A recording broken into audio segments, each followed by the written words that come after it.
स्वागत है आपका। आशा करता हूँ अच्छे होंगे, स्वस्थ होंगे। मैं पंकज कुमार। आज इस वीडियो में हम खासकर सीजीएल प्री का जो एग्ज़ाम है और नोटिफिकेशन है, उन दोनों के बीच का जो गैप है ना, जो सबसे इम्पोर्टेंट है, जो कहीं ना कहीं हर बार एग्जाम में 2.5 महीने से 3 महीने के बीच होता है, वो अब बहुत कम होगा। बिल्कुल सही सुना आपने। और उसके अलावा जो पैटर्न चेंज की बात आ रही है, लगातार आप समझ पा रहे हैं पैटर्न चेंज, वो सीजीएल प्री में नहीं है। तो प्री में एग्जाम वही रहेगा, इसलिए जो गैप है वो बहुत कम होगा। उसका कारण बताएंगे हम। दूसरा, जो सिलेक्टेड कैंडिडेट हैं उनकी ज्वाइनिंग, क्या सभी सिलेक्टेड कैंडिडेट की ज्वाइनिंग हो चुकी है, वो भी, लेकिन बहुत से बच्चे अब भी बाकी हैं, खासकर यूडीसी, एएसओ, एमईए, इनमें बहुत से, एटॉमिक एनर्जी में, माइंस में, तो पोस्टल असिस्टेंट, सॉर्टिंग असिस्टेंट, जिनका एलोकेशन नहीं आया था अभी तक, उन सब के बारे में डिस्कस करेंगे। और खासकर जो सिलेक्ट नहीं हुए वो, और उनके लिए 2025 में क्या क्या चुनौतियां सामने आने वाली हैं, उन सब की बातों पर डिस्कस करेंगे। लेकिन अगर चैनल पर आप नए हैं तो चैनल को सब्सक्राइब जरूर करें, लाइक करें, शेयर करें, देखें और वीडियो को पूरा देखें कि सीजीएल प्री जो 2025 का जो नोटिफिकेशन है, देखिए एक वीडियो वायरल हुआ था जिसमें कैलेंडर आउट हुआ था सीजीएल का और एसएससी का कैलेंडर 2025-26, लेकिन उसमें जो सीजीएल का नोटिफिकेशन था वो 1 महीने एक्सटेंड किया था। मतलब 22 पहले था, वो 22 अप्रैल, अब क्या हो गया, वो 22 मई। मैं केवल उस नोटिफिकेशन से संबंधित बात कर रहा हूं, न कि क्या वो नोटिफिकेशन सही है या गलत है। ठीक है, वो फेक है अभी, क्योंकि जब तक एसएससी कोई ऑफिशियली नोटिस जारी नहीं करती है तब तक वो फेक है। अब जब उसने 1 महीने, उस नोटिस में 1 महीने बढ़ाया है, तो आप ये मान सकते हैं कि जो एग्जाम और हैं एसएससी पर तो दबाव तो होगा। ऐसा नहीं है कि 2025 के एग्जाम 2026 में होंगे सारे। तो इसलिए सबसे इंपॉर्टेंट पॉइंट ये रह जाता है कि जो एग्जाम है उन एग्जाम में कहीं ना कहीं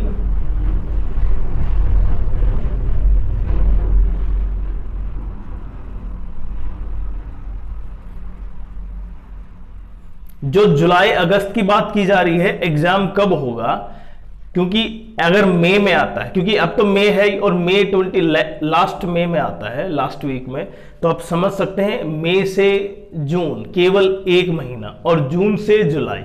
तो आप समझ पाएंगे कि जो नोटिफिकेशन की लास्ट डेट होगी उससे मैक्सिमम 1 से 1.5 महीने के अंदर आपके एग्जाम स्टार्ट हो जाएंगे। बिल्कुल सही, क्योंकि आपको वो पूरा कैलेंडर भी तो एसएससी को क्या करना है, वो कंप्लीट करना है। तो जब आपके पास केवल 1 से 1.5 महीने है, नोटिफिकेशन से आपके पास टाइम होगा, लेकिन मैक्सिमम आपके पास 1 महीना है अगर नोटिफिकेशन की लास्ट डेट और एग्जाम स्टार्ट की बात करूं मैं, तो उस दौरान, और एसएससी इसलिए भी जारी कर देगी इसको क्योंकि सबसे बड़ा पॉइंट ये है कि प्री में कोई शायद चेंज नहीं है। तो प्री एग्जाम तो यूं का यूं है, मेन जो भी डिस्क्रिप्टिव है, जो भी पैटर्न चेंज है, जो भी कुछ है, सब मेंस में, वो आपको भी पता है। कहीं ना कहीं खबर जितनी आपको पता है कि मेंस में पैटर्न चेंज हो रहे हैं। हालांकि अभी एसएससी की तरफ से नोटिफिकेशन नहीं है, ऑफिशियली कोई ऐसा चेंज नहीं है, लेकिन जैसे ही नोटिफिकेशन आता है उसमें हो सकता है। तो जितनी कयास लगाए जा रहे हैं वो प्री एग्जाम में नहीं, और प्री एग्जाम में टाइमिंग बहुत कम है। तो अब जब टाइमिंग बहुत कम है तब आपके पास प्रेशर सबसे ज्यादा बढ़ जाता है कि आप प्रिपरेशन उस तरह से करें जिससे पेपर क्वालिफाई हो, आपका सिलेक्शन हो। लेकिन अब सबसे इंपॉर्टेंट पॉइंट ये है कि जो सिलेक्टेड कैंडिडेट हैं, पहले उनकी बातों पर उन पॉइंटों पर आता हूं मैं। देखिए, उनकी बहुत सी कैंडिडेट्स की ज्वाइनिंग नहीं हुई, जैसे एएसओ, एमईए जो 4600 ग्रेड पे में थी, बहुत सी डिपार्टमेंट है।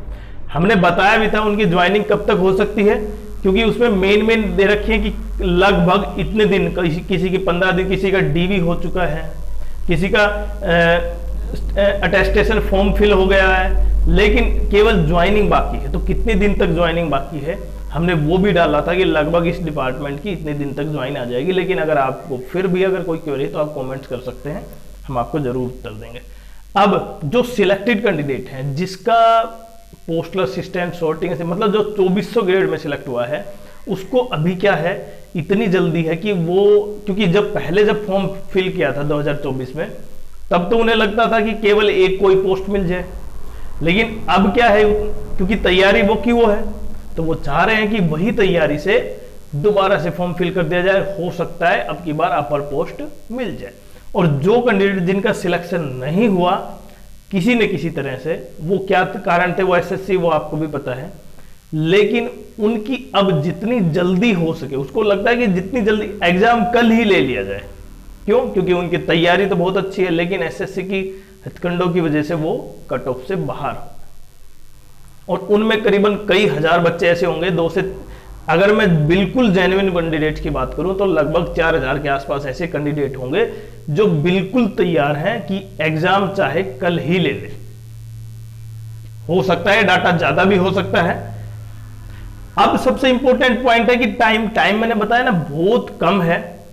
बहुत कम का अर्थ यह कि केवल 1 महीने में आप अगर चेंज करते हैं पैटर्न, तो आपको मेंस में टाइम दिया जाएगा, प्री में टाइम्स नहीं दिया जाएगा। तो इसलिए प्री की तो तैयारी आप वही करते रहे जो आप कर रहे थे।